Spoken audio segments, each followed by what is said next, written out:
काय चाललंय आपल्या देशामध्ये?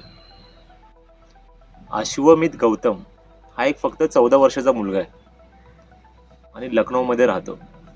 आणि त्याचे तुम्ही व्हिडिओ पहा, इतक्या सुंदर असतात संविधानाबद्दल आणि त्याचं जे वाचन वगैरे आहे ते पण इतकं अप्रतिम आहे.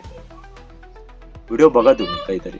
तर अशा मुलाला आपल्या इंडियन गव्हर्नमेंटने त्याच्यावरती FIR दर्ज केला.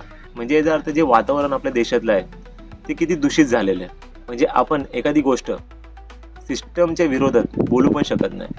तुम्ही ह्या अश्वमेध गौतम हा जो मुलगा आहे त्याच्या व्हिडिओज तुम्ही बघा. एकही व्हिडिओमध्ये ना देशाच्या विरोधात असं त्याने काय वक्तव्य केलं नाही.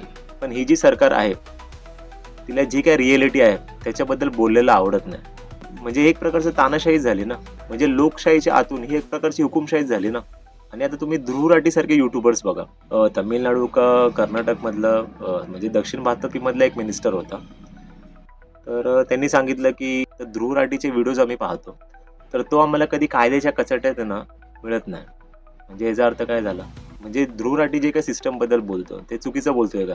पण हरामखोरांना तुम्हाला आहे ना ते नकोय. आता तुम्ही थोडक्यात बघा, जो रविराज साबळे पाटील आहे म्हणजे जो मुलगा, इतका अतिशय व्हिडिओज त्याचे असतात. थोडेफार त्याच्यामध्ये तो रॉंग वर्ड्स वापरतो, पण तो जे वापरतो तो योग्य वापरतो. कारण की ज्यांच्यासाठी तो ते शब्द वापरतो त्यांची लायकीच ती आहे.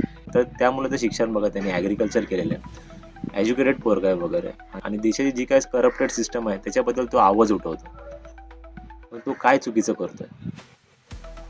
बरोबरच करतोय ना. बरं मला सांगा, साबळे पाटील हा जो मुलगा आहे त्याला काय कमी आहे? त्याचं खूप मोठं फार्म आहे. त्याला कसली काही गरज नाही आहे. त्याला व्हिडिओज वगैरे हे जे Instagramवरती तो व्हिडिओज बनवतो. तर मला वाटतं काल त्यांनी स्टोरीजवरती आहे ना देवेंद्र फडणवीसला म्हणजे CMला पत्र पाठवले आणि त्याच्या स्थानिक कलेक्टरला पण पाठवले.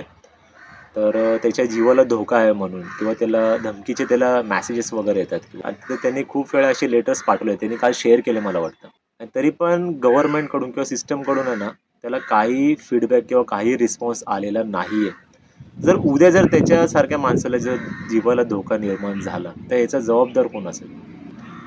आणि तुम्ही त्याचे प्रत्येक व्हिडिओ बघा. मला नाही वाटत तो इंडियन डेमोक्रेसीच्या विरोधात आतापर्यंत त्यांनी कोणतं वक्तव्य केलेलं आहे. आणि अशा जर व्यक्तीला धमकी वगैरे येत असेल तर हे अतिशय चुकीचं आहे आणि ह्या गोष्टींचा मी अक्षरशः मनापासून निषेध करतो.